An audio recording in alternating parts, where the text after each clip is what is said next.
आज हम आपको ऐसा वाकया सुनाने जा रहे हैं जिसमें आसमान का एक दरवाज़ा ख़ास तौर पर खोला गया और नबी करीम हज़रत मोहम्मद सल्लल्लाहु अलैहि वसल्लम को दो ऐसे नूर अता किए गए जो इससे पहले किसी नबी को नहीं दिए गए।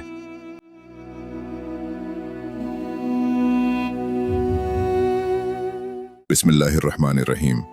कुछ लम्हे ऐसे होते हैं जो आसमान से ज़मीन पर नूर बनकर उतरते हैं।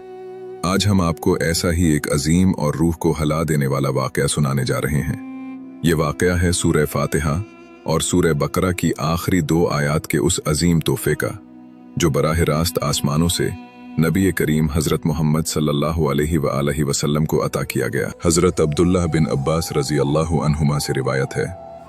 वो बयान करते हैं कि एक दिन हज़रत जिब्राईल अलैहिस्सलाम नबी करीम हज़रत मोहम्मद सल्लल्लाहु अलैहि वसल्लम के पास तशरीफ़ फरमा थे कि अचानक ऊपर से एक दरवाज़ा खुलने की बहुत ज़ोरदार आवाज़ आई।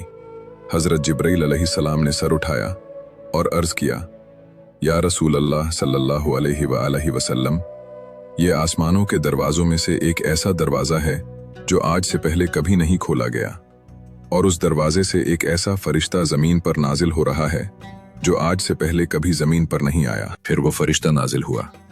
उसने नबी करीम हज़रत मोहम्मद सल्लल्लाहु अलैहि वसल्लम की खिदमत में सलाम अर्ज़ किया और अर्ज़ किया, ए अल्लाह के रसूल सल्लल्लाहु अलैहि वसल्लम, आपको 2 ऐसे नूरों की खुशखबरी दी जाती है जो आपसे पहले किसी नबी को अता नहीं किए गए। वो 2 नूर ये हैं, सूरह फातिहा और सूरह बकरा की आखिरी 2 आयात। फिर उस फरिश्ते ने ये अजीम बशारत भी दी, जो शख्स सूरह बकरा की उन आखिरी 2 आयात को पढ़ेगा और अल्लाह से दुआ मांगेगा तो अल्लाह ताला उसकी हर वो दुआ कबूल फरमाएगा जो जायज़ होगी। सोचिए, ये वो आयात हैं जिन्हें खुद अल्लाह ने आसमानों के ख़ास दरवाजे से नाजिल फरमाया। ये वो नूर है जो सिर्फ पढ़ने से नहीं बल्कि यकीन के साथ पढ़ने से दिलों को रोशन कर देता है।